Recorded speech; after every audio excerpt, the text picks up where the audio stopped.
자, 우선 오늘 이 중요한 이 녹조에 대한 인식 그리고 분석 기법의 이 또 다른 관점이라고 하는 이러한 주제하에 이 어떤 세 분의 이 토론, 세 분의 주제 발표 그리고 이제 여기 이 6분의 토론 과정을 거쳐서 저희들이 녹조에 대해서 또는 조류 독서에 대해서 좀 더 많은 정보 그리고 어떤 대응 방안 등이 좀 도출될 수 있으면 좋겠습니다.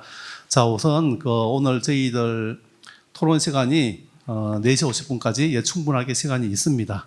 그래서 1시간 반 정도 시간이 있기 때문에 아마 우리 토론자들께서는 한 10분씩은 아마 말씀하실 수 있을 것 같아요. 하지만 너무 오랫동안 말씀하시면 나중에 또 지루해지는 게 있기 때문에 가능한 한 7분 정도에서 하고 나중에 다시 한번 토론할 수 있는 시간을 드리도록 하겠습니다. 자, 우선 오늘 토론자를 소개하도록 하겠습니다. 그래서 이 발표 자료에 있는 토론자대로 이 한국수자원공사 최재원 수석연구원님 참여하셨습니다. 네, 큰 박수 부탁드립니다. 그리고 한국생명공학연구원의 안치용 책임연구원님, 네, 그리고 서울대 이 김재근 교수님, 그리고 낙동강 네트워크의 강호열 대표님, 대한하천학회의 박창근 회장님, 그리고 중앙일보의 강창수 국장님 참석하셨습니다. 자, 오늘 여러 전문가 그리고 이 전문가들께서 오늘 이 자리에 참석해 주셨고, 열띤 토론을 하지만 평행선을 달리는 토론이 아니라 최종적으로 저희들이 어느 정도는 합의를 찾는 그러한 이 토론이 되기를 좀 기대합니다. 특히 이제 오늘 이 주제가 김덕태 교수님께서 1차 포럼의 이런 주요 내용을 정리를 해 주셨고, 그리고 이제 이승준 이 부경대 교수님께서 이런 조류 독서의 이런 종류나 또는 분석 방법, 그리고 분야별로 이런 독서의 어떤 농도라든지 그런 부분들을 잘 정리해 주셨습니다. 그리고 환경사회연구소의 이철재 연구위원님께서 녹조에 대한 이런 또 사회과학적인 접근을 통해서 이 국민들이 어떻게 생각하는지에 대해서도 저희들이 충분하게 좀 듣는 기회가 됐습니다. 자, 오늘 여기 모이신 이 우리 토론자들께서는 아마 몇 가지 좀 논의 주제가 있을 걸로 좀 판단이 돼요. 그동안 이 녹조 문제 또는 이 조류 독서 문제가 나왔을 때마다 항상 국가나 시민단체 또는 전문가는 서로 내가 맞고 당신은 틀리다라는 이러한 논쟁들을 많이 해왔었죠. 하지만 오늘 이 제2차 물환경 정책 포럼에서는 이러한 논쟁보다는 올바른 다양한 정보를 국민에게 어떻게 전달을 하고, 그리고 국민이 스스로 대처할 수 있는 방법이나 또는 국가가 할 수 있는 방법 또는 시민단체가 할 수 있는 방법들을 찾고 같이 정책화할 수 있는 그러한 이 토론의 장이 되었으면 합니다. 우선 아마 오늘 발표 중에서도 아마 1차 포럼에서 주제 발표를 하셨던 분들이 오늘은 이 토론자로 참석을 하셨습니다. 그래서 가능한 한 이 분석 방법의 어떤 활용 방안, 우리가 오늘 분석 방법도 어떤 LC 매스매스나 또는 엘리샤 방법 등이 제기가 됐었죠. 이런 방법들에 대해서 어떻게 우리가 활용할 수 있을 것인가에 관한 활용 방안 논의도 아마 중요할 수도 있겠고요. 특히 우리가 이제 어떤 위기 대응 측면에서 제공하는 정보하고 실질적으로 어떤 과학적인 국가의 이런 통계적인 자료 구축을 위한 정보는 서로 다를 수 있습니다. 그렇기 때문에 이런 위기 대응 측면 그리고 과학적 자료 구축 정보 이런 여러 가지 측면들을 고려해 가면서 분석 방법에 대한 또 논의가 있었으면 좋겠고요. 그리고 이제 국민들에게 이 분야별로 여러 분야가 있죠. 음식이든 뭐든지 여러 분야가 있겠지만 이런 조류 독서의 이런 정보 제공이나 이런 적합성이나 또는 아니면은 필요성에 관한 이러한 논의들도 좀 논의가 돼서 합의점을 찾았으면 하는 생각이 있습니다. 자, 그러면 이제 저는 이제 사회자로서 중도적인 입장에서 여러 의견들을 듣고 마지막으로 이 끝날 때쯤 한번 정리하는 시간을 하도록 하겠습니다. 자, 우선 오늘 이 토론의 첫 번째는 지난번 1차 포럼에서 발표하셨던 한국수자원공사 최재원 수석연구원님께서 우선 마이크를 좀 잡아주시겠습니다. 한 7분 정도로 해주시고 나중에 2번씩 또는 시간이 되면 3번씩 말씀할 수 있는 기회가 됐으면 합니다. 부탁드리겠습니다. 네, 방금 소개받은 최재원입니다. 시간을 한 7분 정도 주셨기 때문에 몇 가지 메모한 것 중에서 오늘 특히 이제 말씀하신 발제와 관련해서 좀 몇 가지 말씀드리겠습니다. 또 지난번에 제가 발표했던 내용과 같이 좀 포함시켜서요. 우선 오늘 여기 이제 앉아 계신 분, 참석하신 분들 처음에 다 들으셨겠지만 오늘 이 개회 환영사를 말씀하실 때 특히 우리가 녹조를 가지고 같은 곳을 다양하게 바라보다 본다라는 말씀을 해주셨고, 또 우리가 관점이 다양할 수 있지만 최대한 하모니를 좀 목표로 했으면 좋겠다, 그런 말씀을 주셨습니다. 아까 현장 사진에서도 몇 가지 좀 생각이 드셨겠지만, 저는 이제 분석법을 말씀드리기 위해서 오늘 여기에 토론에 나왔는데요. 그 분석법은 기본적으로 누구나 비슷한 결과가 나오는 걸 목표로 하고 있습니다. 그런데 이제 거기에는 여러 가지 불확실성이 있습니다.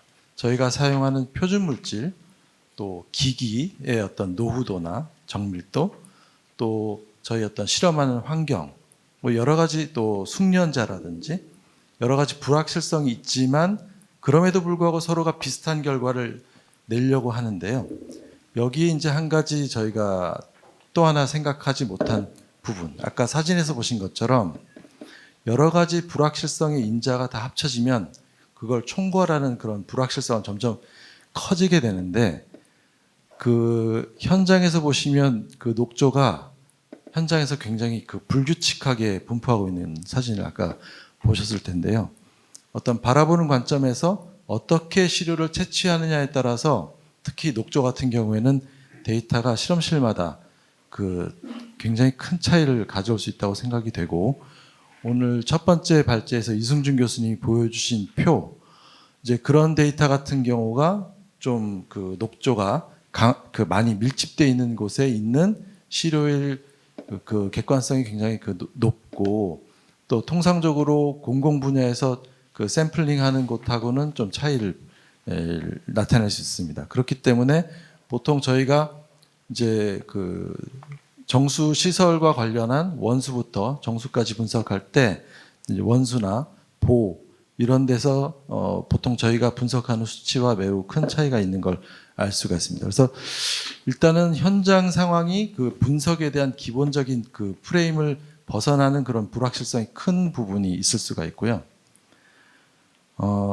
그 다음에는 이제 그 데이터와 어떤 분석법과 관련해서 한 번 더 좀 정리를 해 본다면, 이제 시간이 얼마 안 남았지만, 기본적으로 이 데이터는 의사결정하기 위해서 이제 필요한 자료이다 보니까 이 의사결정하기 위해서 그 최적의 효율적이고 신뢰성 있는 데이터가 필요합니다. 그러기 위해서 이제 분석법을 만들게 되고, 그런 걸 전공한 사람들이 여러 가지 기법을 쓰고 통계적인 평가를 하게 되는데요. 아까 말씀드린 것처럼 누구나 다 비슷한 결과가 나오는 걸 목표로 하고 있고, 또 미량을 분석해야 되는 건 당연히 이제 기본적으로 포함돼야 되는 목표이고요. 누구나 비슷해야 돼야 되다 보니까 이제 재현성, 정밀도라고 표현하는 재현성이 필요하고 또 정확성이 필요합니다. 그리고 또 이 정량을 일일이 다 모든 농도를 예측할 수 없기 때문에 어떤 선형의 회귀를 해서 그 우리가 시험법을 가지고 분석했을 때 누구나 다 고농도, 저농도 구간에서 비슷한 값이 나올 수 있도록 목표를 하고 있습니다.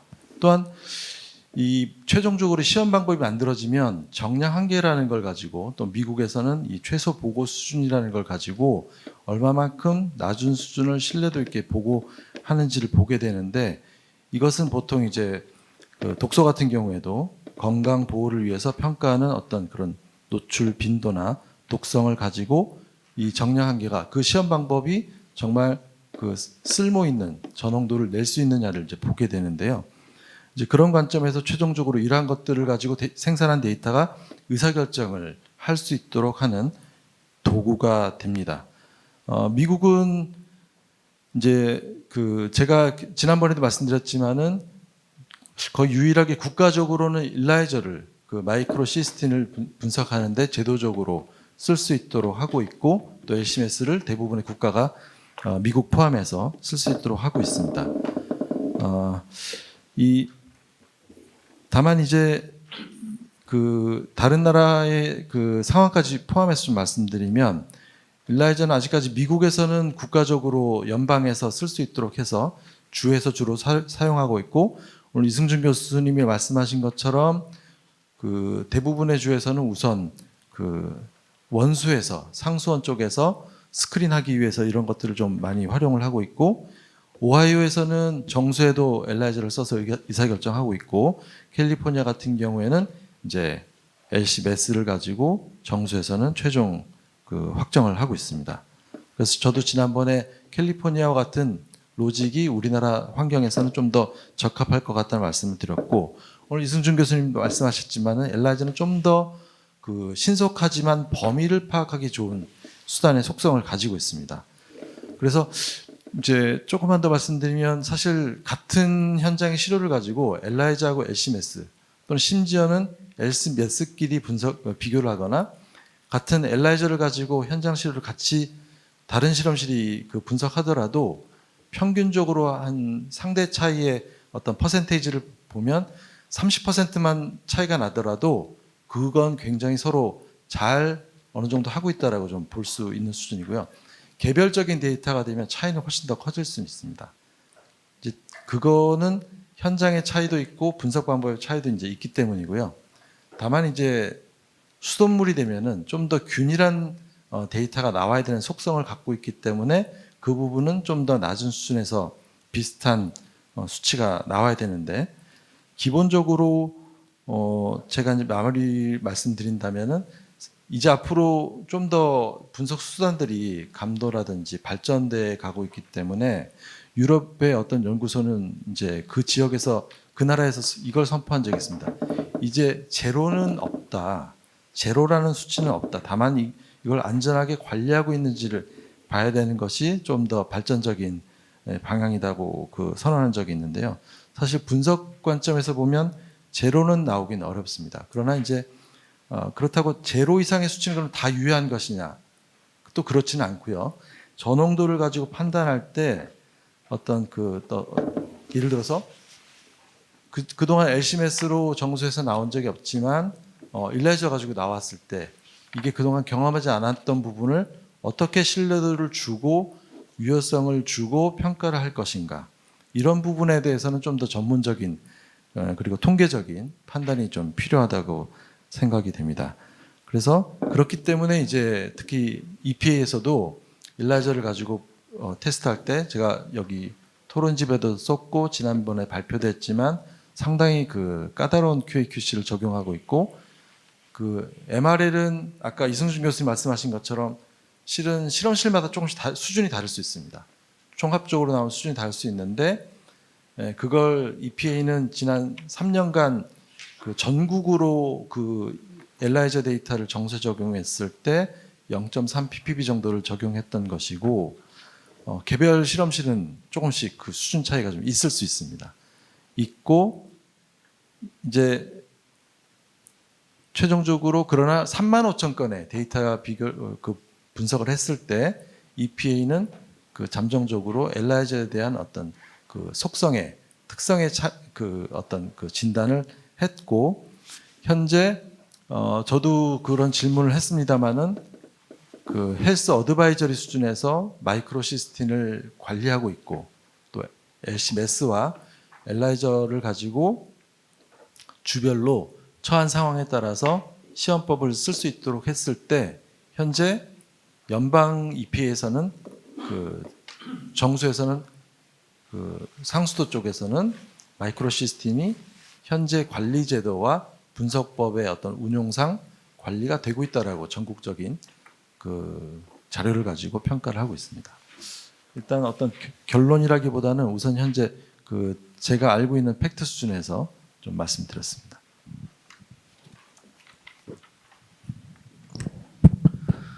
네, 우리 첫 번째 토론자의 최재훈 박사님의 이러한 그 분석 방법 또는 분석법에 대해서 상호 비교, 그 다음에 이 어떤 활용 방안에 대해서 좀 의견을 들었고요. 자, 그럼 그 다음에 우리 한국생명과학연구원의 안치영 박사님께서도 지난번 1차 때 발표를 하셨습니다. 해서 의견을 부탁드리겠습니다.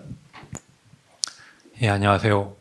사실 오늘 좀 긴장을 많이 하고 왔습니다. 왜냐하면은 환경부랑 시민 환경 단체랑 워낙 좀 첨예하게 대립을 하기도 하고. 네, 다행입니다. 이렇게 뭐 토론회 같은 걸 보면은 이렇게 굉장히 흥분하면서 이제 고성이 오가기도 하고 해서 오늘 분위기가 어떨까 사실은 약간 걱정을 하고 왔는데 오늘은 그렇진 않을 것 같아서 굉장히 안도를 하고 말씀을 드리겠습니다. 일단 저는 이제 그 생태 연구도 하지만 실험실에서도 이제 여러 가지 실험을 하는데 사실 실험실에서 하는 조건은 워낙 그 뭐 온도라든가 광도라든가 여러 가지 조건이 딱 정해져 있기 때문에 좀 더 일관적인 결과를 내기 굉장히 편한 데 비해서 현장이라고 하는 것은 저희가 조절할 수 있는 요소가 워낙 적기 때문에 이게 여러 번 반복 실험을 해도 일관된 결과를 잘 주지 않는 경우가 많아요. 굉장히 어렵다는 거고요. 그 다음에 이제 아까 이제 김덕태 교수님께서 지난번 발표자를 간단히 소개시켜 드리기도 했는데 작년에 사이언스지에서 이제 몇 번의 공방이 오고 가긴 했습니다. 원래는 이제 인농도를 줄이는 것이 부영향을 줄이고 녹조를 줄이는데 가장 효과적인 방법이다라고 했는데 그렇게 했을 경우에 그 남세균을 줄일 수는 있지만 독성은 오히려 증가할 수 있다라는 발표가 있었고 그 유럽 쪽 연구자들은 뭐 말도 안 된다 당연히 다 준다라고 했었고 근데 그게 공방이 사실 여러 번 오갔고요. 이 얘기는 다시 보면은 세계적으로 저명한 학자들 사이에서도 이게 굉장히 과학적인 어떤 팩트나 그런 연구 결과에 대해서도 서로 다른 견해를 가질 수 있다라는 걸 갖다가 보여주고 있습니다. 그러니까 녹조라고 하는 게 이게 정말 간단한 일도 아니고 그 다음에 무조건 이건 이렇게 되라고 해서 그러니까 항상 일관적인 데이터를 보여주지 않아요. 그러니까 가령 그 제 기억으로는 부산대 주기재 교수님께서 한 20년 이상 낙동강 뭐 상하류 이렇게 전부 거의 일주일에 한 번씩 샘플링 하셨다고 알고 있고요. 그분께서 전에 어떤 학회에서 그 사대강에서 녹조가 줄었는가 아니면 늘었는가라고 했을 때 하류 입장에서 보면 줄었고 중류 입장에서 보면 늘었다라고 말씀을 하셨어요. 그 얘기는 늘었다라고 말씀하고 싶은 분한테는 그걸 입증할 수 있는 데이터를 어디서든 얻을 수 있다는 거고요. 그 반대도 마찬가지라는 거죠. 그러니까 이게 굉장히 어려운 점 중에 하나라고 생각을 합니다. 그 또 하나가 그 제가 지난번 발표 드린 것 중에 하나가 뭐가 있냐면 마이크로시스티스가 보통 녹조를 많이 일으키는 종 중에 가장 대표적인 건데 이 마이크로시스티스가 우리나라에서 발견되는 게 우리나라뿐만 아니라 전 세계도 마찬가지지만 유전학적으로 봤을 때는 동일하지 않습니다. 굉장히 다양한 마이크로시스티스가 존재하고 있고요. 그 특성이 다 다르기 때문에 전 세계적으로 이게 사실은 독소를 만들기 때문에 문제가 되기 때문에 어떤 조건에서 독소를 많이 만드는가 정말 많은 연구자가 연구를 했습니다. 그래서 인농도가 높을 때 많이 만드느냐 낮을 때 많이 만드느냐 광도가 셀 때 많이 만드느냐 뭐 아니면 온도가 높을 때 많이 만드느냐 되게 다양한 연구를 했는데 연구자들마다 결과가 다 다릅니다. 왜 다른가 보면은 이게 굉장히 많은 종류의 서로 다른 유전형이 있는데 서로 다른 그 스트레인, 그 생물학자는 스트레인이라고 부르는데 스트레인이 서로 다른 걸 갖고 연구하니까 결과도 다르다는 것이죠. 그 얘기는 결국은 어떤 일반적인 하나의 그 결론을 내기가 되게 어렵다는 얘기가 되겠고요. 또 하나는 박테리아들이 그러니까 분열을 계속할수록 약간씩의 돌연변이가 발생을 하게 되는데 이 마이크로시스티스라는 유전체를 갖다가 그 조사해 보면은 유전자 제조업에 관련된 유전자의 비율이 굉장히 높아요. 이 얘기는 그 전체적인 유전자가 고정되어 있지 않고 어떤 다른 박테리아보다도 변화를 많이 한다라는 걸 얘기하고 있습니다. 그렇기 때문에 또 하나가 뭐가 있냐면은 한 장소에서도 저희가 이제 저는 대청을 주로 많이 연구하고 있는데 여름철에 많이 나타나는 마이크로시스티스와 가을철에 많이 나타나는 마이크로시스티스도 특성이 다릅니다. 한 장소에서 발생하는 마이크로시스티스라고 하는 게 모두 다 동일한 특성을 갖고 있지도 않아요. 그러니까 이게 항상 연구를 하면 할수록 점점 어려워진다는 느낌도 들고 이거 내가 뭔가를 밝혀낼 수 있을까라는 회의가 들기도 하는데 이렇게 굉장히 어렵다라는 걸 좀 인식할 필요가 있다라고 생각이 들고요.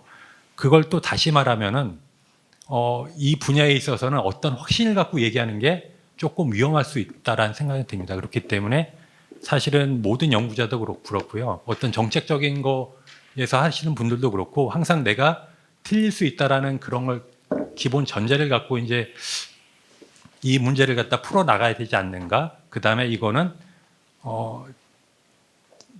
저명한 학자 사이에서도 의견이 갈릴 수 있는 굉장히 좀 어려운 부분이다라는 걸 갖다가 인식을 하고 있으면 조금 더 그런 걸 갖다가 서로 받아들인 상태에서 의논이 시작이 된다라고 하면은 조금 더 잘 풀릴 수 있지 않을까 그렇게 생각을 합니다. 이만 마치도록 하겠습니다. 네, 그 안치홍 박사님께서 이 녹조, 특히 이 조류라고 하는 게 이게 생태계 일부이고 복잡계이기 때문에 이런 다양한 환경에서 이 다른 종으로 성장할 수 있다라는 이러한 이유 때문에 이런 어떤 다양한 논쟁거리가 될 수 있다라는 이런 말씀을 주셨어요. 특히 이 마이크로시스티스에 대해서 이게 유전적 다양성이 결국은 성장 조건의 어떤 다양성에 기인한다. 따라서 우리가 열린 마음으로 다양한 이 데이터를 확보하고 그리고 올바른 정보를 구축할 필요가 있겠다라는 이런 이 의견을 주신 것 같습니다. 자, 그리고 이제 세 번째로는 저희 서울대 김재근 교수님께서 의견을 주시겠습니다. 예, 김재근입니다. 여기서 보통 전문가락에서 왔는데 제가 보기에는 저는 직접적으로 이 마이크로시티라든지 녹조를 연구를 하지 않았습니다. 이거는. 그리고 가장 일반적으로 제가 했던 것은 예를 들어 중금속 오염에 관련해서 식물한테 어떻게 이동을 하는지 그런 쪽에 했기 때문에 지금 여기에서 지금 말씀을 드리고 있는데 제가 여기서 원래 뭐 토론문에 있지만 그것보다는 다른 얘기를 좀 하고 싶습니다. 여기서 토론문보다는 뭐냐면은 이 마이크로시스틴이라고 하는 게 왜 여기서 만들어지는가? 그걸 보면은 이게 우리한테는 독소지만 이게 남조류, 남세균한테는 독소가 아니라 자기한테 필요로 하는 즉 철분을 갖다가 잘 흡수해서 사용할 수 있게 만드는 그러한 펩티드 단백질이라고 이렇게 우리는 알고 있습니다. 그래서 일반적인 중금속 같은 그런 외부 물질이 아니라 이게 펩티드, 그러니까 우리 단백질을 만드는 그러한 일종이라고 하는 거죠.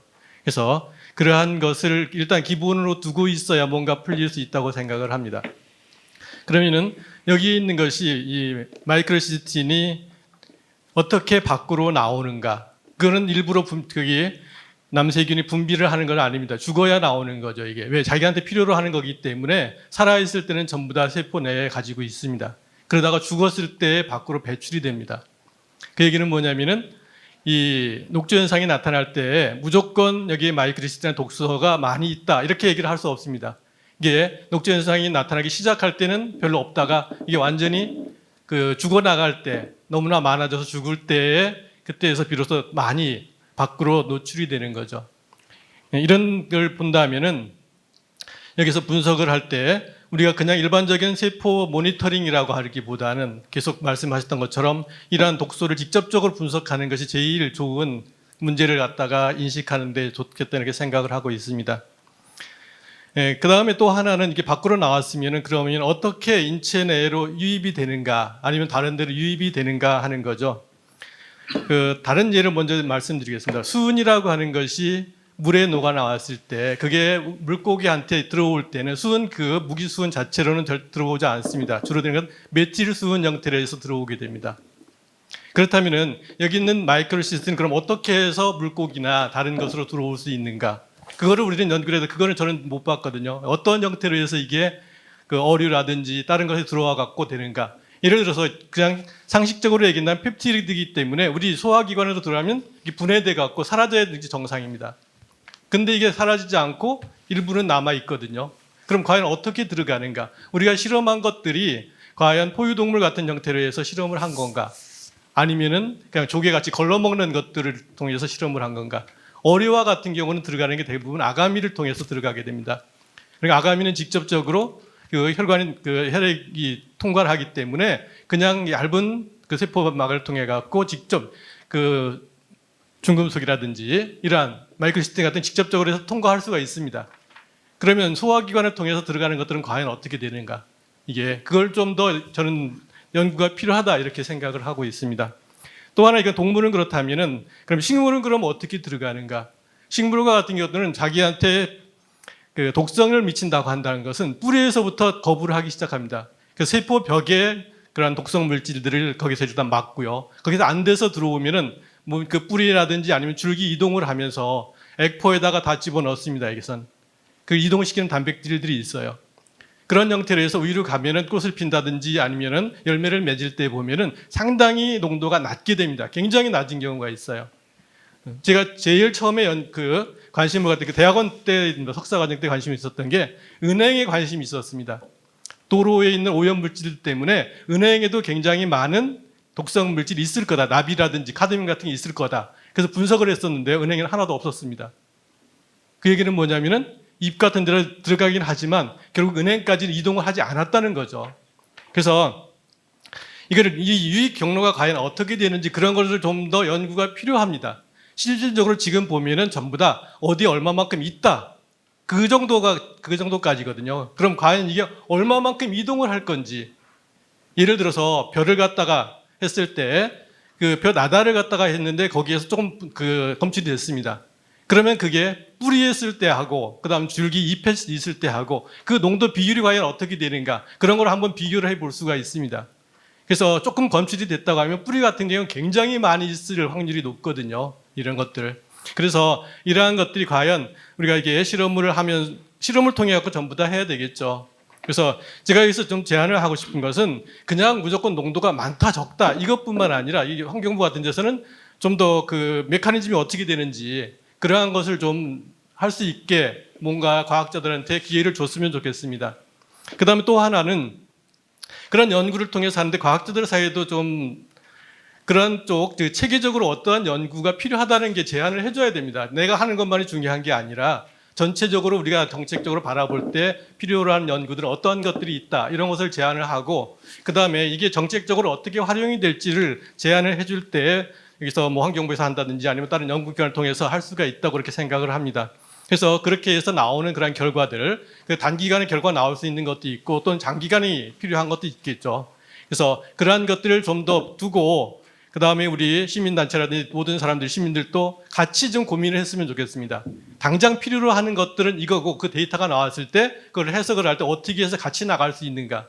그런 것들이 지금 없이 대부분은 지금 환경 시민단체 같은 경우는 있으니까 이건 분명히 해결해야 된다. 이런 형태고요. 그 다음 환경부에서는 그거 별거 아니다.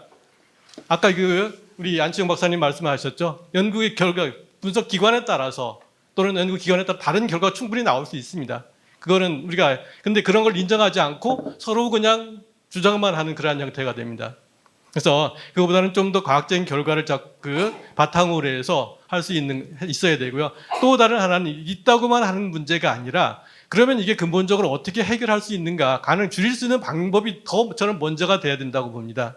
이게 만약에 줄일 수 있는 방법이 없다면은 예를 들어서 독성 물질이 많다 하면은 환경부에서는 먹지 마라.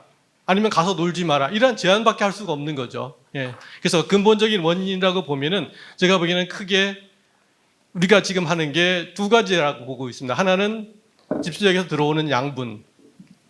그 양분이 계속 들어오기 때문에 된 거고요. 또 하나는 우리가 했던 것 중 하나가 유속을 느리게 만들었다는 것입니다.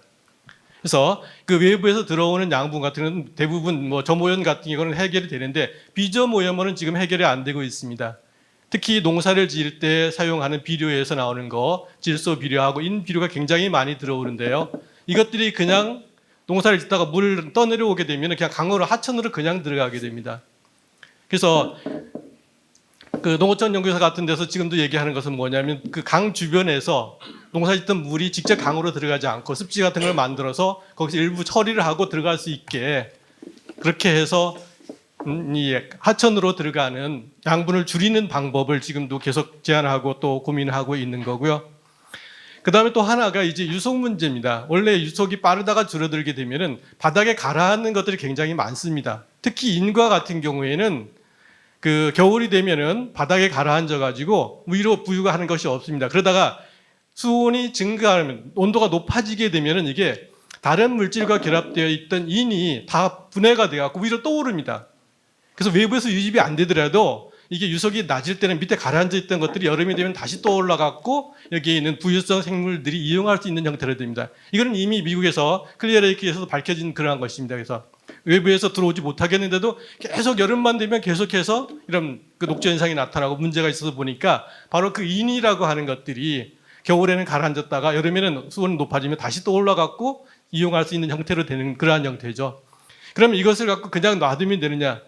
이것도 우리 준서는 문제가 또 여기 관련되어 있습니다. 이런 걸 관리하려면 결국은 그 밑에 있던 것들을 꺼내내야만 그런 형태인데 또 이렇게 한다면 또 생태계가 또 이상하다 해갖고 못하게만 막는 그것도 문제가 있는 거죠. 그래서 이러한 해결을 하려면 결국은 원인을 조금이라도 할 수 있게 서로 협의체에서 같이 노력을 하는 그런 것이 필요로 한다 그렇게 생각을 합니다. 그래서 어느 한쪽의 주장이 아니라 어떻게 문제를 해결하기 위한 방법은 다 똑같죠. 문제 인식하고 해결하는 똑같기 때문에 그러한 형태로 해서 같이 어떤 과학적인 근거를 두고 연구를 하면서 같이 해나갔으면 하는 게 제 의견이고 바람입니다. 이상입니다. 네, 김재건 교수님께서 이 어떤 생물체 내 이런 흡수 기작이나 이 조류독세 흡수 기작이나 또는 이동 경로에 관한 이런 연구들이 좀 많이 필요하다라는 얘기들을 좀 잘 전해주셨습니다. 그리고 이 조류독소 저감을 위한 이런 원천적 방안을 좀 정책화해야 되는 거 아니냐. 또 또 양분 유입이라든지 또는 이런 퇴직물 관리나 이러한 정책적 수단도 필요하다라는 말씀을 주셨습니다. 자, 그러면 저희들 이제 네 번째 토론으로 넘어가도록 하겠습니다. 이 낙동강 네트워크의 강호열 대표님께서 해주시겠습니다.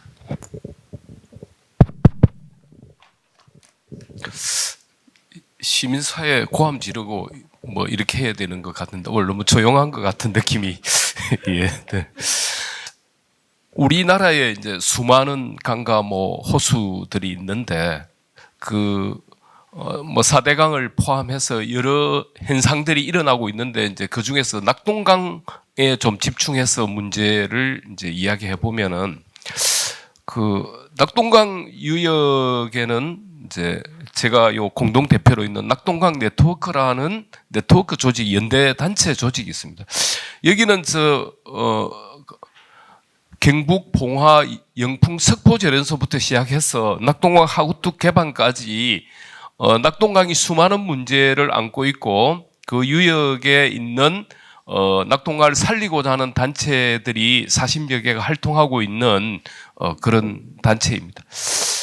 우리가 이제 낙동강에 영풍 석포제련소를 폐쇄시키기 위한 노력도 열심히 했고 또 인벤토리를 쫓아서 유해 화학물질이나 이런 부분들에 대한 유입의 차단을 위한 노력 이런 것들이 쉼없이 진행되었는데 근데 이제 낙동강 이 4대강 이후의 낙동강 녹조 문제는 이 근본적으로 낙동강이 회복되거나 강이 강닿게 살아나갈 수 없는 아주 치명적인 원인으로 저희 시민사회는 좀 받아들이고 있습니다.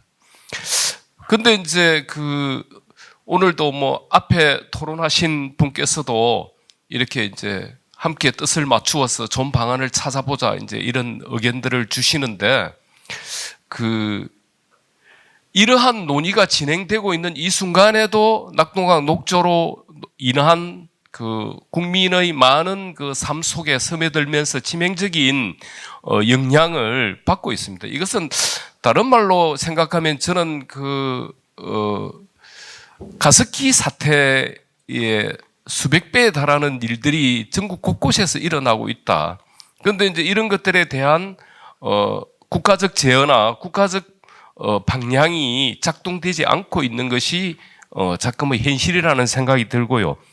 그래서 저희들은 6개월 전부터 환경부에 녹조 문제에 사실은 이제 환경운동연합 낙동강 네트워크 대한하천학회가 공동조사를 해서 작년에 발표를 한 것들에 대해서 우리 앞에 발제하신 분들이 이제 다 언급을 했기 때문에 그 부분을 중복해서 하지는 않겠습니다.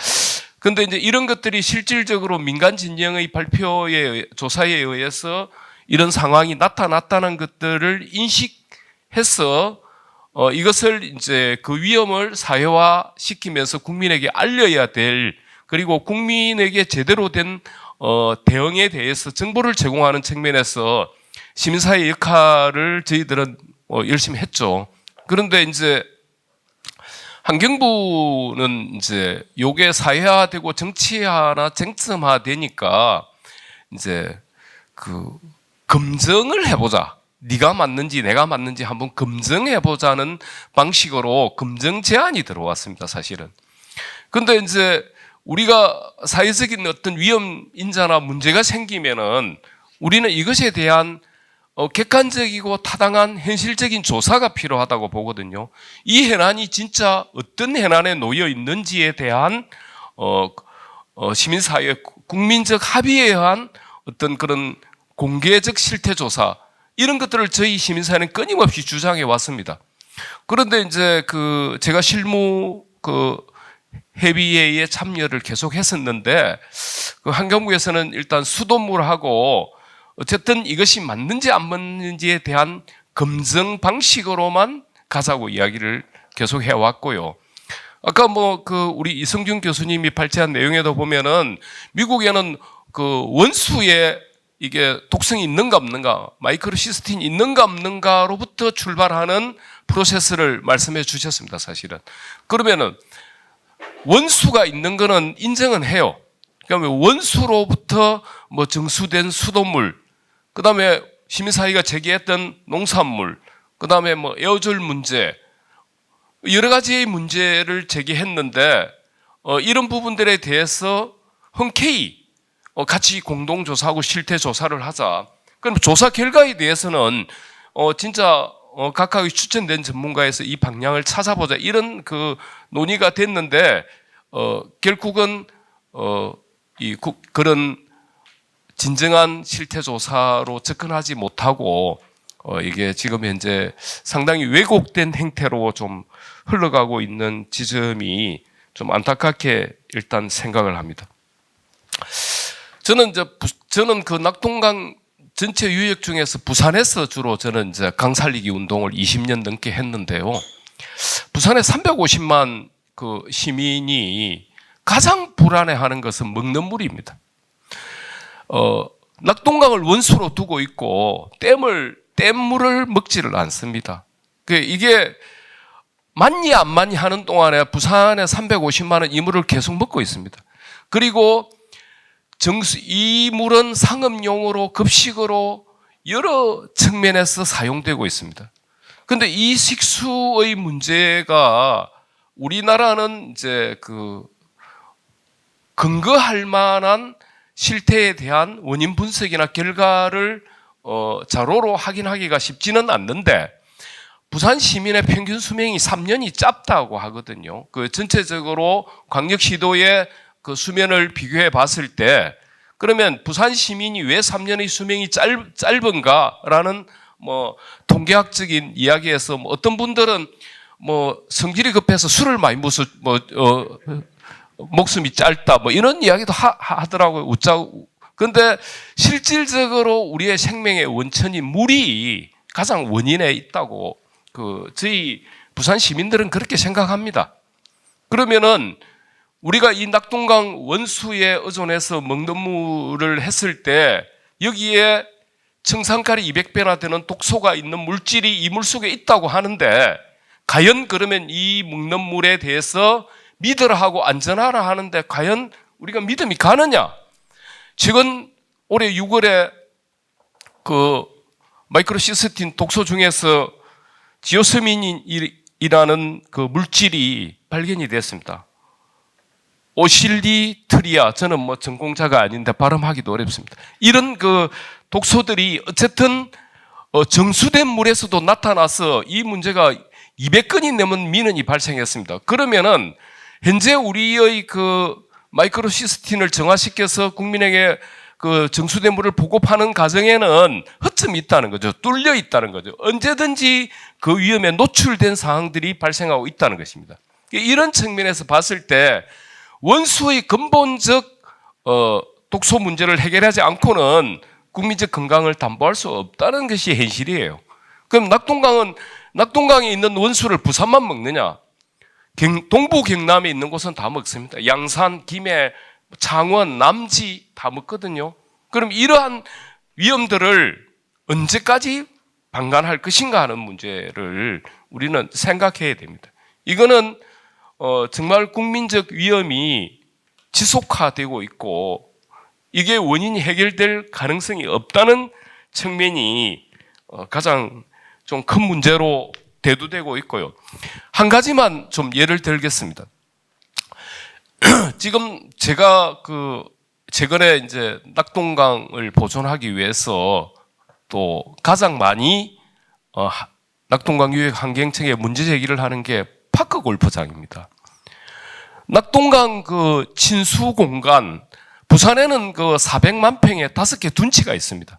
예를 들면은 함영 둔치, 그다음에 삼락 둔치, 대저 둔치 이런 둔치가 있는데 이 둔치의 우후죽순처럼 파크 골프장을 만들고 있어요. 그러면 이게 비단 부산만의 문제냐 하면은 경남, 대구, 경북에 우리나라 정강에서 친수활동이나 이런 파크 골프장을 만들고 있고 또 표를 노리는 지자체장은 끊임없이 친수시설을 만들려고 합니다. 그러면은 요즘은 또 이게 정원도 만들려고 하더라고요. 이런 측면을 봤을 때 엄청난 국민들이 친수활동에서 녹조에 노출되고 에어졸에 노출되는 현실들이 방관하고 정책화되지 않는 과정에서 오히려 그런 부분들에 국민은 더 노출되고 있는 상황이 발생하고 있는 것이 현실이다. 그러면 국가가, 정부가 있다면은 국민이 위험하고 국민이 그런 부분들에 노출돼서 접근하려고 하는데 그건 안 된다라는 가이드라인 뿐만이 아니고 이 강의 근본적인 문제를 해결하고자 하는 노력도 있어야 되는데 이것이 굉장히 정치화되고 굉장히 의용화되고 있는 측면이 있다라는 것을 좀 지적하고 싶고요. 그래서 이게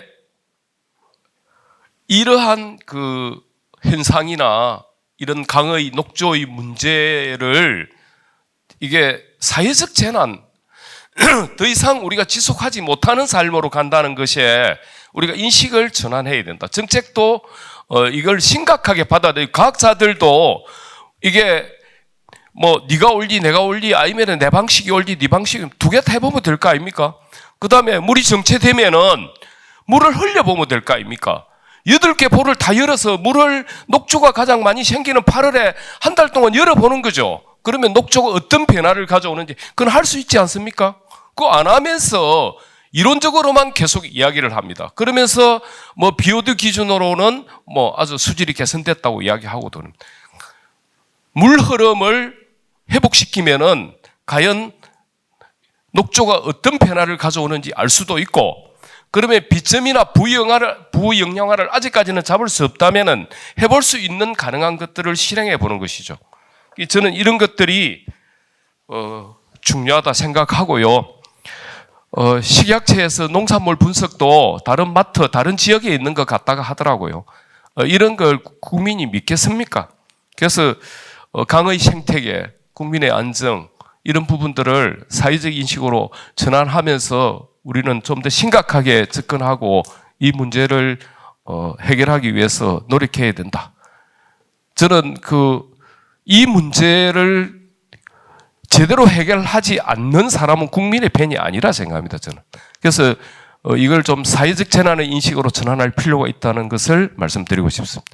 이상입니다. 네, 이 부산 또는 낙동강 하류 시민의 일원으로서 많은 걱정을 방금 토로를 해주셨고요.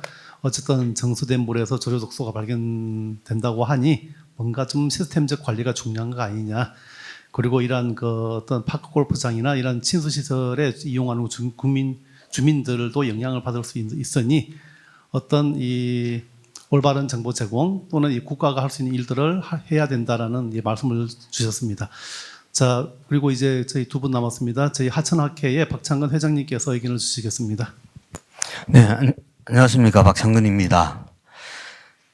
저는 깜짝 놀랐습니다. 이 윤석열 정부 들어서가지고 이런 토론회에 박창근을 불러준다는 것에 대해서 한편으로는 조금 의아했고, 그리고 혹시나 시민사회단체랑 이런 소통의 공간을 한번 했기 때문에 앞으로의 환경부 정책은 소통된 결과다. 내용은 다 빼먹어버리고 그런 어떤 정책을 할 때 이용하지 않았으면 좋겠습니다. 그리고 만약에 우리가 볼 때 잘못된 정책을 하더라도 시민사회단체 또는 아주 비판적이었던 분들의 의견을 청취했다, 소통했다 이야기는 절대 안 해주시길 바랍니다. 그거는 꼭 이해하고 싶습니다. 근데 지금 환경부의 어떤 정책을 이렇게 보면은 보해에 대한 환경부의 정책 기조는 보호철거는 불가하다는 게 깔려 있는 것 같아요. 이것을 그러니까 보호철거는 불가하다라는 것이 그걸 불가하다는 정책 기조만 생각하면은 모든 지금 일어나고 있는 현상들이 환경부의 정책들이 다 이해가 돼요. 그러니까 수문 개방 불가죠.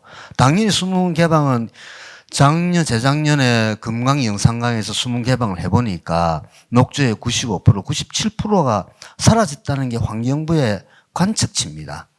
그러니까 수문 개방하면 안 되겠죠. 그리고 앞으로 또 많은 녹조 정책이 왜곡된 방향으로 진행될 것이다.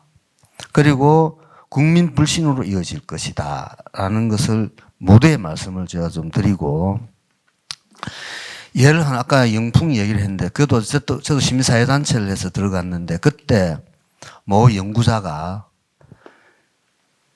그러니까 빨간 구슬이 100개 있는데, 빨간 구슬이 2개 있었어요. 거기다가 또 100개 중에서 빨간 구슬이 6개 있었다 합시다. 그럼 농도가 얼마 됩니까? 200분의 8 돼가지고 4%지 않습니까? 이것을 2% 더하기 6% 해가지고 8%다. 이런 어떤 개념을 가지고 연구를 한 거예요. 제가 그때 엄청 싸웠어요.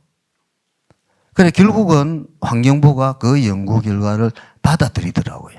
그래서 이런 어떤 왜곡된 보고서들이 있는 이상은 문제가 있을 것이다. 그래서 저도 이와 같은 기조에서 볼 때 제가 칼럼에다가 억지 춘향 논리를 많이 만들 것이고, 그다음에 곡학아세하는 어떤 전문가 또는 전문가 집단이 나타날 것이다 라고 했는데, 아니나 다를까 지난 5월인가요? 이거는 국가기관이니까 밝혀야죠. 국립환경과학원하고 또 이것도 국립대학이니까 밝혀야 되죠. 서울대하고 BOD를 가지고 녹조가 아니다 수질이 개선됐다는 발표를 하고, 언론사들은 대스특필을 하고 있는 그런 현상을 봤을 때, 과연 앞으로 환경부가 이런 어떤 기조의 왜곡된 보고서, 다시 해서 하천인지 호수인지 제대로 판단 못하는 그런 어떤 왜곡된 결과를 가지고 발표를 할까 싶어서 문제 말씀드립니다. 2018년 환경부는 녹조 발생 원인을 3가지로 적시합니다. 수온 상승, 일사량 증가, 다음에 오염물질 유입, 다음에 체류 시간 증가, 이 3가지로 적시를 합니다. 당연하죠. 그런데 2023년 6월 1일자에 환경부 보도자료를 보면은 체류 시간 증가는 빠집니다. 그리고 사전 예방으로서 낙동강변에 있는 야적 퇴비, 야적해놓은 거 다 치워라. 그런 얘기를 합니다. 그리고 사후 대응으로는 이제 취정수 관리 강화, 이런 얘기를 합니다. 그리고 관리 체계로는 국가 녹조 대응 센터를 건립하겠다라고 발표를 합니다. 그러니까 이게 갑자기 왜 환경부가 그러니까 여기에서 아까 얘기했다시피 보호철거는 불가하다라는 어떤 내용이 깔려 있으니까 이렇게 될 수밖에 없는 거죠. 그래서 죄송합니다만은 아까 인재한 풀림 현상, 지난번에 할 때 좀 보면서 좀 이상한데 했어요. 제가 알기로는 우리나라 하천에는 질소 성분은 아주 많지 않습니까? 저는 많다고 알고 있습니다. 화학 전문가 아니라서. 그런데 인제한이 될 수가 없는 거죠. 이는 제한될 수 없는 거죠. 1대16 비율로 생긴다면 무슨 뜻인지 아실 겁니다. 그래서 실험을 쭉 하셨는데, 왜 인제한 풀림, 인과 질소만 가지고 했느냐. 이건 아니라고 봅니다. 다시 해서 우리가 실험을 할 것 같으면은 같은 인과 질소를 같은 조건에 두고 체류 시간을 가지고 비교해 보면은 당장 나타나는 거죠. 하기 싫은 거죠. 아니면은 거기에 대해서는 환경부가 지침을 내려서 못하게 했는지 모르겠습니다만은 그건 해보면 되는 거죠. 그래서 그런 어떤 게 좀 안타까운 마음이 들었고요. 그 다음에 국가 녹조 대응센터 건립에 대해서 제가 말씀을 드리면은 이게 기재부에다가 예산 신청하니까 기재부가 야, 그 예산 줄 근거 없다 하니까 환경부가 국회에다가 뭐 청부입법이라 그러더라고요. 청부입법을 여기 밀양의 지역구를 두신 조혜진 의원께서 대표 발의를 해가지고 했는데 저한테 묻길래 그거 안 했으면 좋겠다. 그게 내용은 녹조 발생 원인을 분석하고 그다음에 많은 연구를 하겠다고 되어 있어요. 그 속에서 앞으로 얼마나 많은 왜곡된 연구 결과가 나올지 저는 상당히 우려스럽습니다. 그래서 지금 현재 환경부가 가지고 있는 녹조에 대한 정책 기조로는 우리나라의 녹조 문제를 전혀 해결할 수가 없다. 그리고 국가녹조관리센터 할애비를 만들어놔도 못한다라는 게 저희의 생각입니다. 그리고 또 한강에서는 왜 그 남조류가 녹조가 발생하지 않느냐? 이거는 그 국가물정보센터인가요? 거기에 들어가 보니까 팔당댐은 총인을 0.02 ppm으로 목표 수질로 관리를 하고 있었고, 낙동강 그 메리 물금 치주장에서는 0.04 ppm으로 관리한다고 되어 있었습니다. 그래서 그걸 가지고 제가 칼럼을 하나 썼었어요. 하고 나니까 그게 얼른 없어져 버리더라고요. 그러니까 뭔가 하니까 EPA 자료를 보면은 녹조 발생 기준으로 총인이 0.02 ppm으로 나와 있습니다. 그러니까 한강은 0.02 ppm으로 관리를 하고 있고 낙동강은 0.04니까 녹조는 표라고 되어 있는 겁니다. 녹조는. 그러니까 메리에서 그렇게 엉망으로 녹조가 많이 발생하는 거죠. 그래서 그것 때문에 한강에는 녹조가 상당히 적고 또 보호 규모가 한강 규모가 좀 작습니다.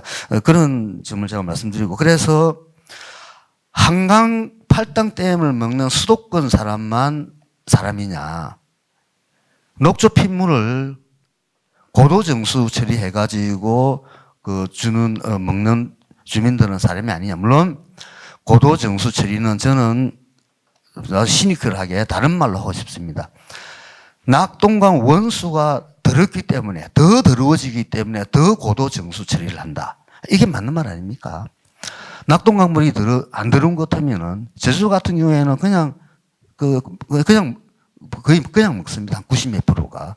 그러 다시 해서 낙동강 원수 수질을 이렇게 관리를 해가지고 한다는 것은 의미가 없다는 말씀을 드리고, 그리고 최근에 농민들의 움직임을 보면은 뭐 환경부가 그래 안 했지 싶으지만 이의제의를 하는 것 같아요. 그래서 농민들도 녹조 위험성을 인지를 하고 있습니다. 인지를 하고 있는데 만약에 그 어느 지역에서 녹조가 난다 그러면은 농민들이 당장 이게 엉망이 됩니다. 생활이. 그렇기 때문에 환경단체에다가 상당히 압박을 나름대로 하고 있는 실정이고, 저도 고향이 김해평야인데 요즘 거기 사는데 그런 얘기들 상당히 많이 합니다. 그리고 이야기 들어보면은 어디서 제공했는지 모르지만 상당히 깊은 내용의 자료들을 가지고 있더라고요. 이거는 환경부가 안 했겠지만은 어떤 내용까지 쓰는가 하니까 이번에 관련된 내용인데, 환경단체가 정부 환경부에다가 녹조 예산으로 뭐 100억인가 200억을 내놔라고 했다고. 그래서 도대체 너가 많은 조직이냐고 묻더라고요. 그래서 제가 깜짝 놀래가지고 환경부가 또는 정부가 시민사회단체가 100억 달라 해도 안 줍니다. 아시지 않습니까? 사대양 사업 잘했다고 했던 한 분은 200억 예산을 주었습니다. 연구하라고. 그런 어떤 상황이지 않았습니까? 그런 식의 왜곡된 정보를 가지고 농민들을 이렇게 하고 있다는 것에 대해서는 좀 고민해야 될 필요가 있고, 그다음에 이번에 만약 우리 저기 시민사회단체는 뭐 대한하천학회 포함합니다만은 거의 매년 녹조 조사를 했습니다. 올해도 아마 날짜가 잡힌 걸로 알고 있습니다. 본래는 8월 초에 하기로 했는데 8월 중순경에 지금 돼 있는데 이때 아까 우리 말씀했다시피 취수할 때 그렇지 않습니까? 환경단체는 조금 더 딱 보면 알거든요. 조금 많은데 뜨고 싶어 하고, 예? 다음에 환경부는 조금 없는데 뜨고 싶어 하고, 그 인지상정이거든요. 예? 그러면은 같이 떠가지고 공동으로 나눠가지고 가든지, 뭐 그런 식으로라든지 시로 채취에 있어서 서로의 불신은 우리가 좀 해야 된다. 이런 점을 한다 그러면은, 환경부가 의지가 있다면은, 시민사회단체랑 같이 조사를 하는 것을 제안드리고 싶습니다. 그런데 우리 과장님 와 계시지만은 참 안 될 것 같아요. 아마 안 될 것 같아요. 분명히 안 될 것 같아요. 그래서 안타깝습니다. 그리고 마지막으로 지금 4대항 사업 이후에 수질 및 수생태 보존에 관한 법률에 따르면은 지금 낙동강에는 하구뚝 그다음에 8개의 보호가 있지 않습니까? 이게 이제 호수입니다. 보호에 의해서 물이 가둬져 있는 상태를 호수라고 규정을 하고 있어요. 정의에. 그게 물환경보존법에도 그렇게 나와 있습니다. 그러면 법에 따라서 이제 낙동강을 강의를 하지 말고 호수로 지정해야 됩니다. 다시해서 강의 성격보다 호수의 성격이 훨씬 강한데 강의 어떤 관리 차원에서 뭘 제도든지 뭐 이렇게 한다 그러면 정책을 펴면은 이 엇박자가 날 수밖에 없거든요. 그래서 지금이라도 환경부는 관련 법에 따라 가지고 낙동강을 호수로 지정을 하고 호수에 걸맞는 하천 수질 정책을 펴야 된다. 그렇게 되면은 BOD 가지고 그렇게 장난 못 칩니다. BOD는 잘 알다시피 호수가 되면은 오염물질 가라앉잖아요. 그러니까 호수가 되면은 BOD는 좋아질 수 있어요. 훨씬 더. 그런 어떤 것은 우리 시민사회단체 다 알고 있습니다. 그럼에도 불구하고 국립환경과학원하고 서울대에서 BOD가 개선되었다고 이야기하는 걸 볼 때 뭐 죄송합니다만 서울대 교수님도 계시지만 저도 거기 출신이다 보니까 좀 부끄러운 감을 좀 느낍니다. 그래서 이런 어떤 왜곡된 연구 결과들이 나오는 것은 환경부 공무원들께서 일단 컨트롤해 주셔야 됩니다. 그런 것들을 제가 말씀드리고 혹시 이 토론 과정에서 좀 불쾌하다고 느끼신 분들은 좀 제가 양해를 좀 구하도록 하겠습니다. 네, 이상입니다. 네, 그 박창건 회장님께서 다양한 말씀을 많이 해주셨습니다. 또 환경부의 어떤 정책의 어떤 변화라든지 그리고 오늘의 이러한 그 포럼이 시민단체에 한번 하고서 그냥 끝났다라고 이런 단정은 하지 말고 뭐 이제 그런 말씀은 저희들도 지속적 논의 과정을 앞으로 계속 해 나가자라는 내용으로 이해를 하겠습니다. 그리고 아마 낙동강의 원수 수질 관리 노력이 상당히 필요하다라는 이런 말씀을 주셨습니다. 자, 저희들 마지막으로 이제 그 언론에서 보는 우리 이 관점 해서 강창수 기자님께서 말씀해 주시겠습니다. 예, 반갑습니다. 오늘도 이제 녹조 조사 이런 방법론 가지고 이제 토론이 이루어지고 있는데요. 사실 제가 30년 전에 기자가 처음 될 때 왜 기자가 됐느냐, 수돗물 논쟁 때문에 그 여파 때문에 이제 기자가 됐고요. 이제 제대가 100일도 안 남았는데 아직도 이제 요 논쟁 가지고 이어지는 것 같습니다. 그래서 사실 제가 이제 대학원 다닐 때 소양호에서 이제 녹조를 좀 연구를 했습니다. 그래서 제 논문에도 이제 그 내용이 들어가 있는데, 그러니까 그러고 나서 이제 기자가 됐으니까 녹조가 발생하면은 그 당연히 이제 관심을 가지고 이제 생기면 기사를 썼겠죠. 그게 이제 90년, 그러니까 94년, 95년 뭐 그때부터죠. 근데 제 기사들을 쭉 보면은 제 중앙일보 들어가서 이제 그 기사 검색하시면 한 6,500건쯤 나오는데 90년대 중반 후반에는 또 녹조 기사가 있어요. 찾아보시면. 근데 낙동강 녹조를 쓴 게 없어요. 대청호, 소양호 뭐 이런 쪽에 이제 있는데 한강은 혹시 있을 수도 있고요. 그런데 이제 최근에 이제 4대강 사업 이후에 이제 녹조 기사들을 보면은 제가 많은 1년에도 몇십 건씩 쓰고 있거든요. 그러니까 그게 뭐냐면은 과거에 이제 녹조가 있었기 때문에 지금 녹조 있는 게 아무 문제가 없다라고 이야기하는 건 잘못됐다는 거죠. 그리고 이제 어제 제가 쓴 기사입니다. 인터넷에 올렸는데 작년에 이제 환경부가 이제 최근에 이제 2022년 녹조 발생 대응 연차 보고서 이렇게 보면은 그 이제 조류 경보제에 따라서 이제 관심 경계 뭐 이런 거에 따라서 발령 일수를 다 더한 게 이제 그 표로 돼 있는데요. 작년에 전국적으로 778일로 이제 토탈이 되는데 그 중에 낙동강이 이제 대부분 70몇 프로를 차지했어요. 79%를 차지했어요. 낙동강의 4사이트인데 전국적으로 29개 사이트 중에 낙동강의 4사이트인데 778일 중에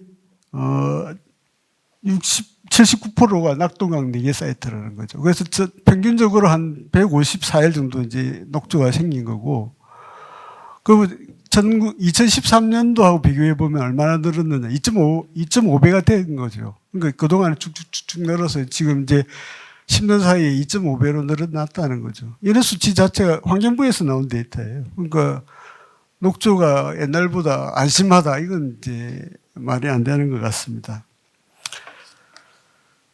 그 아까 우리 이제 자장 맡으신 분께서 이제 정보 이런 걸 말씀해 주셨는데, 그 정보 그러면 이제 언론 아니겠습니까? 정보를 어떻게 국민들한테 전달할 거냐 이런 건데, 뭐 가짜 뉴스 그래갖고 언론들이 욕을 많이 먹는데, 아까도 이제 말씀해 주셨지만 환경부도 사실 가짜 뉴스를 많이 내보내고 있어요. 그 아까 이제 물론 이제 국립환경과학원하고 서울대에서 내놓은 그게 이제 대표적인 가짜 뉴스라고 저는 보고 있고요. 또 하나가 뭐냐면 국립환경과학원이나 이런 데서 보면 외국의 저널에 발표할 때는 4대강 보 때문에 낙동강 수질이 나빠졌다 이렇게 논문을 발표를 하는데 국내에서 그런 발표를 잘 안 해요. 그리고 아까 이성준 교수님 말씀하셨는데 금강 어패류에서 이제 녹조 독소가 검출됐다. 그거 외국 논문 막 검색하다가 제가 발견한 거예요. 그래서 그 교수님한테 여쭤봤어요. 국내 다른 분들한테 말씀하셨나요? 그랬더니 말씀 안 한 것 같기도 하고 뭐 이렇게 말씀하시더라고요. 외국에는 발표를 막 하시는 거예요. 논문 3개, 4개를 발표하시는데 국내에 발표 안 하시는 거예요. 그게 이제 쉬쉬하고 그러는 거죠. 국민한테 제대로 전달해야 되는 거죠. 그게 그 연구들이 사실은 국민 세금이거든요. 따지고 들어가면은 그 연구 프로젝트가 어디서 나왔겠어요? 국민 세금으로 했으면 그 제일 필요한 사람이 국민인데 그 국민들한테는 안 알려주고 외국 저널에 해서 저널 발표해가지고 그 성과는 자기가 가져가고, 그건 저는 아주 잘못됐다고 보고요. 또 하나가 이제 지금 이제 아까 여러분들 말씀해 주셨지만 4대강에 나온 그 질소인 이런 것들 부영양화 말씀들 하시는데, 제가 이제 2018년도인가 기사를 썼어요. 4대강 물의 강물의 부영양화 지수를 따져보면 다 부영양화 돼 있어요. 부영양화로 단계로 나눠주시는 거예요. 그러니까 호수 같으면 이제 부영양화와 호수가 되는 거고, 그런데 강물인데 그 지수가 부영양화, 뭐 영산강 같으면은 과영양화까지 이제 되는 수준인데 그 물을 이제 이렇게 막아 놨으니 녹조가 안 생긴다는 게 그게 말이 안 되는 거죠. 아까 말씀하신 것처럼 한강 같은 경우는 이제 중영양화, 그러니까 이제 좀 낮죠. 그래서 이제 녹조가 덜 생기는데, 그래서 이제 그런 거고요. 그래서 결국 이제 보호 문제로 돌아갈 수밖에 없는데요. 사실은 이제 질소인 뭐 여러 가지 뭐 영양분도 있을 수도 있고 광량도 있을 수도 있고 여러 가지가 있겠지만은 사실은 그런 다양한 원인들을, 녹조 원인들을 똑같이 병렬적으로 우리가 놓고 볼 수 있느냐 이거죠. 그러니까 그러니까 광합성 생물인 남세균이 뭐 광도 있어야 되고 물도 있어야 되고 뭐 영양분도 있어야 되고 뭐 수온도 있어야 되고 여러 가지 종류 뭐 원인들이 있겠지만 녹조 발생 원인들이 있겠지만 여름철 우리가 막을 수 있는 게 뭐가 있겠습니까? 여름철 햇빛을 우리가 막겠습니까? 여름철에 온도 올라가는 걸 막겠습니까? 뭐 비저모염은 들어오는 걸 우리가 막을 수 있겠습니까? 그건 못 막거든요. 우리가 겨우 할 수 있는 게 체류 시간 줄이는 건데 그 체류 시간을 늘려놓고는 다른 것만 하려니까 이제 그 해결이 안 되는 거고요. 그 모든 원인들을 똑같이 병렬적으로 놓고 똑같은 비중을 가지고 해결하려고 하니까 해결이 안 되는 거죠. 낮게 열린 과일부터 우리가 따먹어야 되는 거죠. 그게 보고 숨은 여는 것밖에 없죠.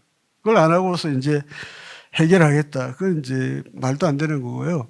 지금 이제 윤석열 정부 들어서 이제 뭐 물그릇 이야기들을 말씀을 많이 하시는데 사실은 그 양수장, 치수장의 그 치수구 자체도 지금 해결을 못 하고 있어요. 그래서 가뭄 때 이제 보호 물그릇 하는데 사실은 빨대가 바닥까지 가야 그 컵에 물을 다 마시는 거죠. 지금 치수구는 바닥까지 못 가는 거거든요. 그래서 사실 물 채워서 있지만 그 가뭄 때도 그 물은 못 쓰는 거예요. 사실은 상류에서 내려오는 물, 지류에서 들어오는 물만 겨우 쓰는 거고 실제로 그 보에 가둬놓은 물은 그냥 그림에 뜨긴 거예요. 그래서 그런 가짜 물그릇 가지고 이제 국민들한테 물그릇이다 이렇게 이제 정부 발로 보도 그러니까 가짜 뉴스를 내놓는 거예요. 그래서 이제 결국은 국민들이 제대로 알아야 되고 그래야 이제 해결책이 나오는 거거든요. 그래서 이제부터는 그 기존의 이제 4대강 사업과 보를 저는 분리해야 된다고 봐요. 그래서 4대강 사업 자체는 이제 어떤 정치적인 문제가 있을 수 있지만은 4대강 사업은 그렇다고 해서 준설하고 제방 높이고 이런 거를 뭐 되돌릴 필요는 없는 거고요. 그거하고 분리해서 보 자체는 이제 이미 10년 지난 이 보가 우리가 정말 쓸모 있는 건가? 가뭄에 쓸모가 있는 건가? 홍수에 걸리적거리는 이 보가 필요한 건가? 그 다음에 녹조 일으키는 이 보가 필요한 건가? 4대강과 보를 분리해서 이 보를 이제 어떻게 할 거냐? 이렇게 그런 관점에서 이제 좀 봐야 될 것 같습니다. 그리고 이제 제가 좀 더 보태면은 갑자기 오늘 그런 생각이 들었어요. 국립환경과학원에서 조사한 결과하고 환경단체에서 조사한 녹조 독소 차이가 왜 날까?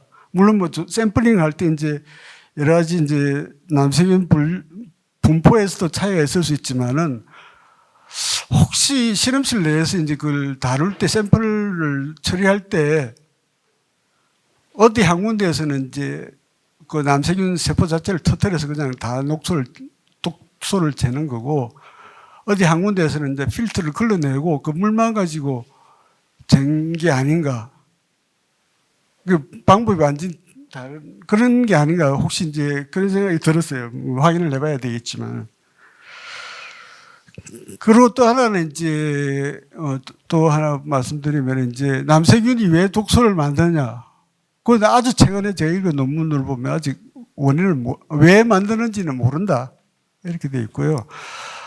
만일에 이제 그 철분이 아까 말씀하신 대로 철분이 부족해서 이제 그걸 흡수하기 위해서라면은 건강한 세포임에도 불구하고 철분이 부족하면 이제 그걸 내보내야 되는 거거든요. 세포 밖으로 내보내야 그걸 킬레이팅을 시켜서 다시 세포 안으로 흡수할 텐데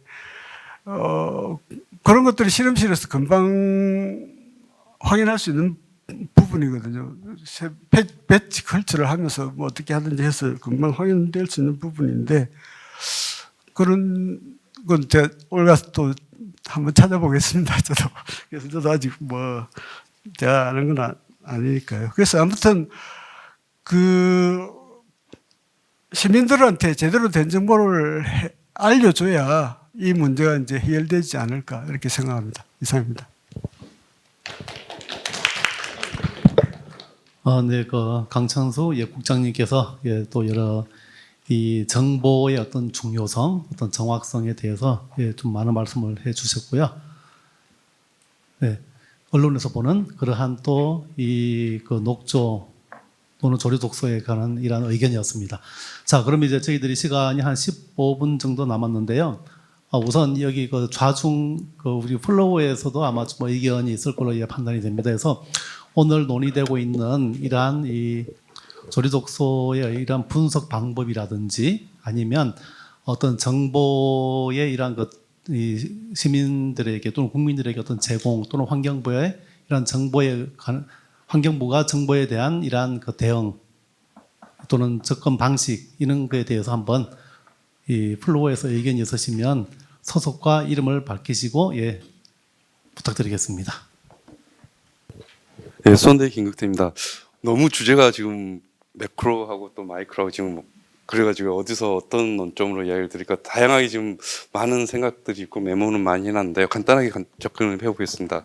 지금 최근에 지금 계속 제가 컨택하고 있는 것이 이리오 쪽에 톨레도 대학의 교수님하고 계속 연결을 해서 우리가 앞으로 연구 과제나 지금 저희가 생각하는 메커니즘 부분들을 연구하고 있는데요. 최근에 톨레도 이리오가 3주 전 정도에 이제 녹조가 완전히 피기 시작해서 이제 들어가기 시작했다고 그러더라고요. 그하고 연관돼서 전체적으로 녹조라는 게 이게 우리가 뭐랄까 매직 같은 솔루션은 없습니다. 하나 가지고 해결할 수 있는 건 없고 총체적으로 접근해야 된다는 것은 누구나 다 알고 있는 상황입니다. 지금도 간단하게 이제 그건 알고 있고요. 그래서 간단히 이제 제가 생각나는 대로 하나씩 말씀드리면 제가 최근에 이제 보톡스라고 다들 아시죠? 쉽게 좀 들어가겠습니다. 보톡스가 독소입니다. 보톨륨이라는 미생물이 생산하는 독소인데요. 얘가 보톡스를 언제 만들냐면은 얘를 돈이 되기 때문에 수많은 연구자들이 여기에 빠져서 세계적으로 다 연구를 했습니다. 왜냐하면 돈이 되니까요.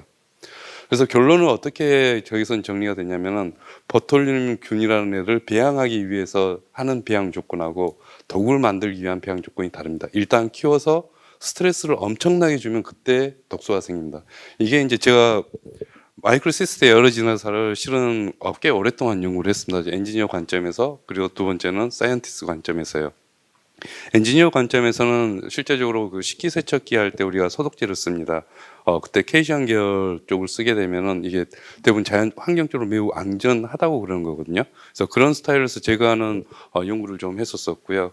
그리고 또 하나는 마이크로시스틴이 피코시안이라는 그 유용 물질을 만듭니다. 그래서 그 프로테인을 생성해서 어떻게 하면은 가장 그 비용 효과적으로 애들을 추출할 수 있는가 그런 연구를 좀 오래 했는데 그러면서 마이크로시스의 여러 진화사가 이제 이렇게 죽이려고 할 때 마이크로시스틴을 생성한 그쪽을 찾으려고 제가 전국을 한 20군데 돌아다녔다. 마이크로시스의 여러 진화사 랩에서 키울 수는 있습니다. 근데 독소 만드는 것은 거의 불가능입니다. 거의 1년, 2년을 했는데 랩에서 마이크로시스틴이라는 독소 만들기는 거의 불가능이고요. 그래서 이제 현장을 찾아다 다녀보니까 뭐 팔당호에서 거기서부터 시작해서 제가 대청호까지 내려가고 영산각까지 갔는데 다 못 찾고 딱 한 군데 찾은 데가 추소리입니다. 추소리에서 딱 10월 말에 나오더라고요. 제가 낙동강까지는 못 와서 여기는 잘 모르겠습니다. 그래서 제가 처음에 보톡스 말씀을 드렸던 게 아마도 마이크로시스틴도 마이크로시스틴 에너지면서 지가 스트레스 엄청 받았을 때 나오지 않을까 그렇게 이제 간접적으로 잠깐 생각을 해보고요. 그래서 안지영 박사님이 말씀하셨다시피 다양한 이 이론들이 있고 이런 부분들이 서로 팩트들을 좀 합쳐져서 좀 가야 되지 않나.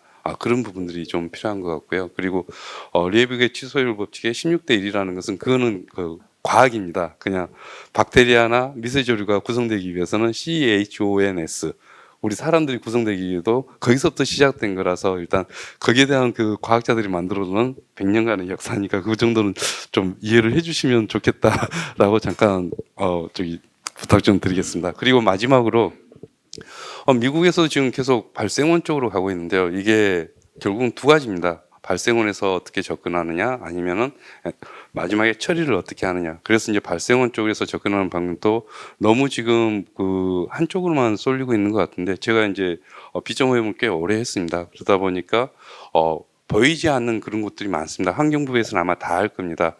그 B점이라고 해서도 그냥 우리가 알고 있는 B점이 아니고요. 실제 이거는 제가 디텍팅 했던 건데 개인 호수라는 부분도 있고 또 시설 재배 질환 부분도 있고 그게 과연 얼마만큼 많이 돼야 되는지 이제 그런 부분도 이제 B점 전문가들이 실제적으로 가중치에 대해서 지금 이야기를 해주고 있거든요. 그래서 다양하게 그런 부분들 아마 환경부에서는 여러 가지를 들을 겁니다. 그래서 실제적으로 이게 이제 데이터가 돼야 되거든요.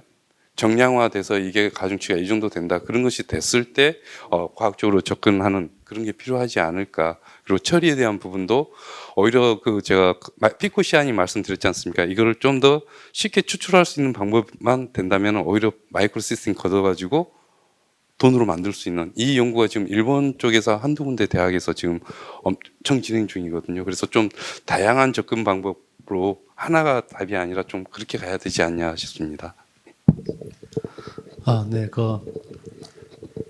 네, 그 중요한 말씀 주셨고, 어쨌든 오늘은 저희들이 이 녹조에 대한 인식 그리고 이 분석 기법이라고 하는 두 가지의 이 주제에 대해서 논의를 하고 있고, 방금 이제 김덕태 교수님께서 말씀하셨던 이러한 녹조의 어떤 관리나 처리 아니면 어떤 이용 방안에 대해서는 향후에 3차, 4차, 5차에 또 논의할 수 있는 이런 시간이 있을 겁니다. 그리고 특히 또 오염원이라든지 또는 기타 등등 대응 방안도 향후에 논의할 수 있는 자리가 있을 겁니다. 또 혹시 또 일단 저기 자중에서 한번 더 들어보고요. 혹시 그 자중에서 혹시 플로어에서 더 추가 의견 있으신가요? 시간이 이제 한 5분 남았기 때문에 마지막에 또 한 1, 2분 정도는 정리할 수 있는 시간이 있어야 돼서 네, 없으시면 우리 박창관 회장님 다시 한번 저기 짧게 말씀 부탁드리겠습니다. 그 녹조 원인을 다변화시켜 버리면은 다른 말로 하면 녹조 원인을 밝히지 않겠다는 뜻이거든요. 그래서 지금 보면은 뭐 녹조는 뭐 갖다 붙여요. 무지를 잘 갖다가 붙이는지 그래 원인이 많아요. 그러면은 환경부가 얘기했다시피 세 가지지 않습니까? 크게. 그러면 자연현상이라고 발표할 때는 제가 깜짝 놀랐어요. 녹조 지금 발생하는 게. 물론 녹조 자체는 남세균은 뭐 자연현상이겠지만은 그러면 민감도 분석하면 됩니다. 다른 거 고정시키지 않고 하나씩 변화시켜 보면은 뭐가 지금 낙동강의 결정적 인자인가 라는 것을 가야 된다는 거죠. 그래서 우리 김국태 교수님께서 조금 전에 말씀하신 것은 뭐 학자로서 그렇게 가시는 것에 대해서는 비난할 생각은 없습니다. 당연히 해석 문제지만은 다른 쪽에서 이렇게 본다는 겁니다. 지금 다른 각도에서는 낙동강을 녹조 배양소로 만들 것인가 이런 생각을 하게 되거든요. 그래서 물론 학자로서 그런 거 이용해가지고 뭐 하는 거 좋습니다. 그렇지만은 그와 같은 반대쪽의 의견도 분명히 있다라는 걸 제가 말씀 좀 드리겠습니다. 그래서 제가 녹조관리센터가 R&D를 지금 많이 하겠다고 지금 하고 있거든요. 그래서 그 R&D 아마 저는 국회에다가 이거 안 된다라고 제가 의견을 내놨습니다. 뭐 될지 안 될지 그건 나 모르겠고 혹시 되더라도 그 과제를 선정할 때는 좀 조금 더 다시 해서 그런 과제도 해야 되겠지만 또 다른 과제도 좀 균형성 있게 해야 되는데 글쎄요. 뭐 그래 기대는 해봅니다만은 그러면 기대만 해보겠습니다. 네, 이상입니다. 자, 이제 저희들 예정되던 시간에 비해서 한 2분 정도 남았기 때문에 혹시 우리 발제자 두 분은 오늘 나온 토론 주제 토론자들의 의견에 혹시 우리 이철재 연구위원님? 예, 저도 정말 많이 배웠고요. 저는 개인적으로 두 가지만 말씀을 드리겠습니다. 첫 번째는 사실 대한민국의 수준이 사실 환경 정책의 수준 변화 발전을 보면 가시적 문제에서 시작을 해서 비가시적 문제 해결까지 수준이 확대했잖아요. 그러니까 이제 1970년대, 80년대 눈에 보이는 오염원을 정말 해결하기 시작했고 거기에 시민단체 참여했고 상당히 많이 개선됐던 정책이었습니다.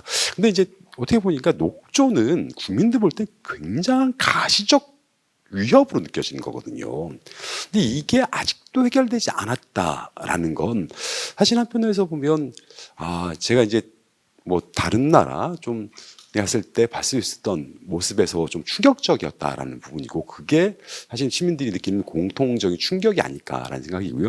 또 하나는 정말 여기 계신 분들 다 동의하실 것 같습니다. 원수를 사랑하자.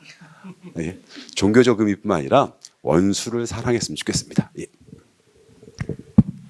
자, 그러면 이제 제가 토론자로서 토론의 좌장으로서 오늘 나온 이 주제 발표 그리고 이제 이 토론자들께서 말씀하신 내용들을 아마 통합해서 한번 좀 간단하게 한 1, 2분 정도로 좀 정리하도록 하겠습니다.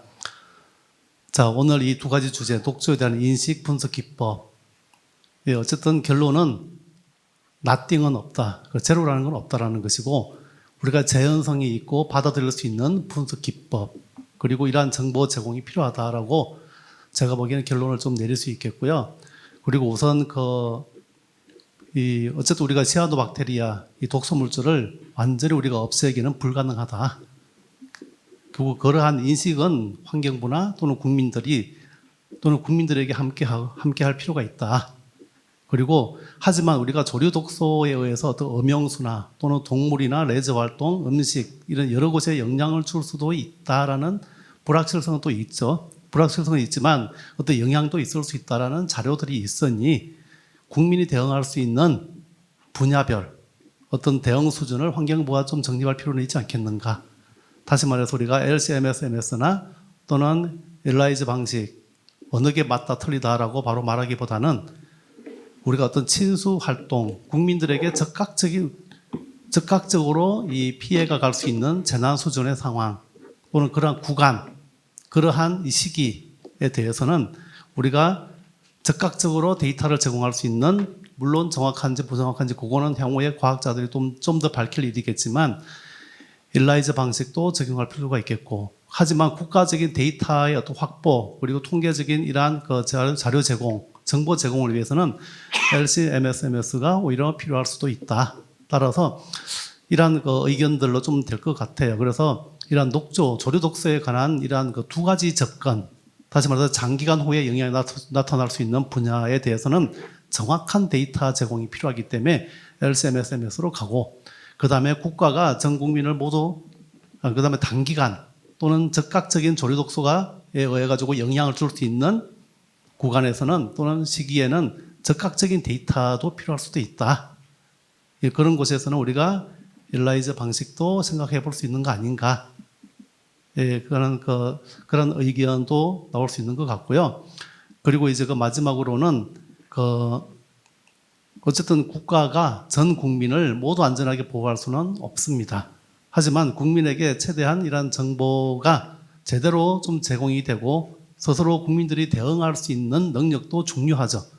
그래서 우리가 nothing 없다라고 하는 게 국가가 모든 걸 책임질 수는 없습니다. 그래서 이 계도, 교육, 홍보 이러한 과정도 필요한 거 아니냐라는 그런 내용이 되겠습니다. 그리고 저희들이 이제 향후에 3차, 4차, 5차 이 포럼이 있습니다.